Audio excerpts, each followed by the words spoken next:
What is up guys? Magandang umaga, magandang tanghali, magandang gabi. Luzon, Visayas, Mindanao at sa mga kababayan natin OFW. Mga kababayan, itong topic natin ngayon panigurado ako natatandaan nyo to. Sino ba naman ang hindi makakaalala dito nga kay Jukebox King mga kababayan? Itong si Jonathan Morales na pinagbintangan nga itong si Pangulong Bongbong Marcos, si Miss Maricel Soriano, na gumagamit nga daw po ng cocaine o ng ipinagbabawal na droga. Pero PIDEA na mismo ang nagsabi mga kababayan na wala naman talaga sa listahan at ang mga senador inimbestigahan at sinabi na napakasinungaling na ito nga pong ni Jonathan Morales. At ito nga mga kababayan, isa sa maiksing clip lang mga kababayan noong hearing niya kaharap si Senator Jinggoy Estrada at Bato de la Rosa. Ayan na, lumabas na ang katotohanan. Hindi na ako nagsasabi, Mr. Morales, ha. Yung mga PIDEA, lahat ng mga naimbitang resource persons dito ay nagsasabing sinungaling ka. Hindi lang naman ako naniniwala ka lang sa sarili mo, Ginoong Morales.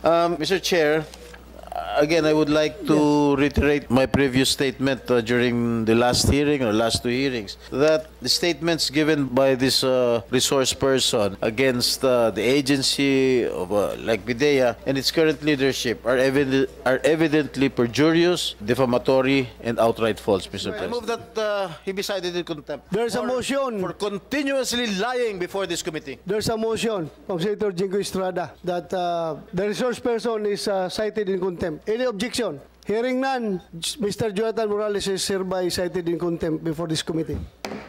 Oh, di ba mga kababayan? At alam nyo ba kung bakit yan natanggal sa pagka-PIDEA agent? Dahil din mga kababayan sa pagsisinungaling niya mga kababayan at mga idinidiin na tao para makasuhan. Ayan si Jonathan Morales. Sabi nga ni President Marcos na wag nang pansinin dahil napakasinungaling o ubod ng sinungaling nga. At ngayon mga kababayan, na guilty na. Ito nga pong si Jonathan Morales. Basahin ko lang mga kababayan na.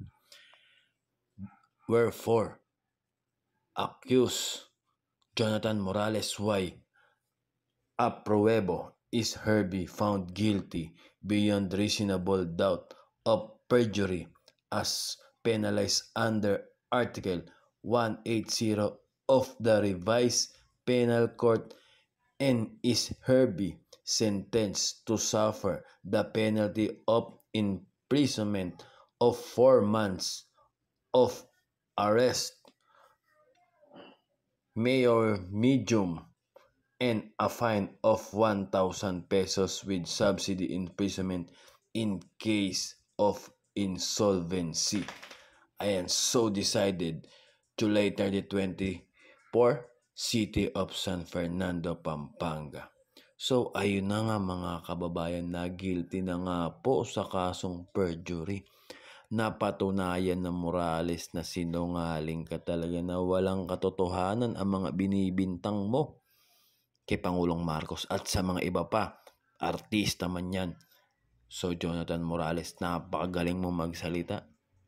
Pero lahat kasinungalingan. At hindi ka na rin umubra sa sa Senado. Sa mga hearing mo na pinapaikot mo na akala mo mapapaikot mo.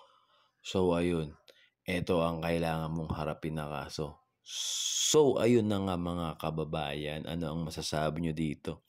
I-comment down below nyo nga po kung ano masasabi nyo dito sa topic na to ni Morales na to mga kababayan.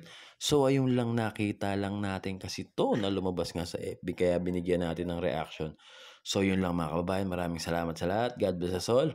Thank you.